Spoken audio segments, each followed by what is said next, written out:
Welcome back. Now that you're more familiar with the layout of Dotloop and creating and finding your loops, let's take a deeper look into what exactly is contained in a loop.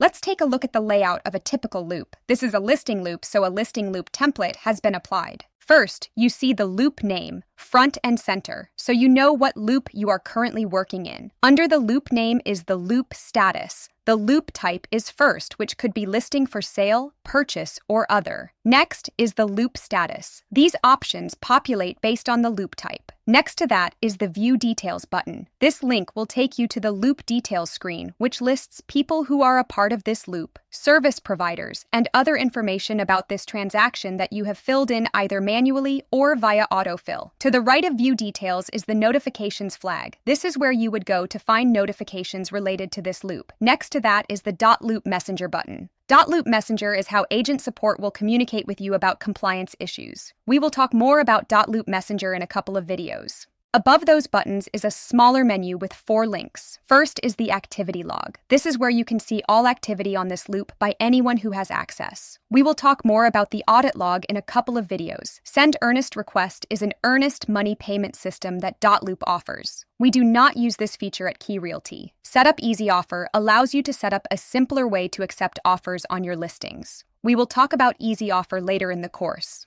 Finally, the Submit for Review button will be used each time you need to submit a folder for review by the compliance team.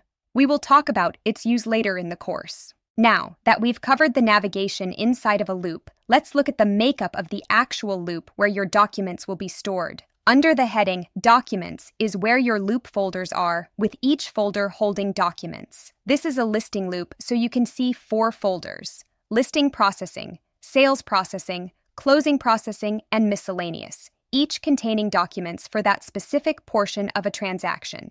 We will dive into each folder later in the course when we learn how to create and use buyer and seller loops. Scrolling down on your loop, under Documents, is Local Service Providers. You may fill in your preferred vendors here, and Key Realty will fill in title, lending, and warranty partners in regions where applicable. Once service providers are loaded into your Dotloop account, they will show up as potential vendors and contractors for your clients when you share documents with them. Under Local Service Providers is People. This is a listing of everyone involved in this particular loop and their role. You will see that several Key Realty accounts appear on each loop. This is for ease of sharing with compliance and your regional manager should you need to. After this video, I hope you have a better understanding of the layout of a loop and where to find common links when you need them. See you next time.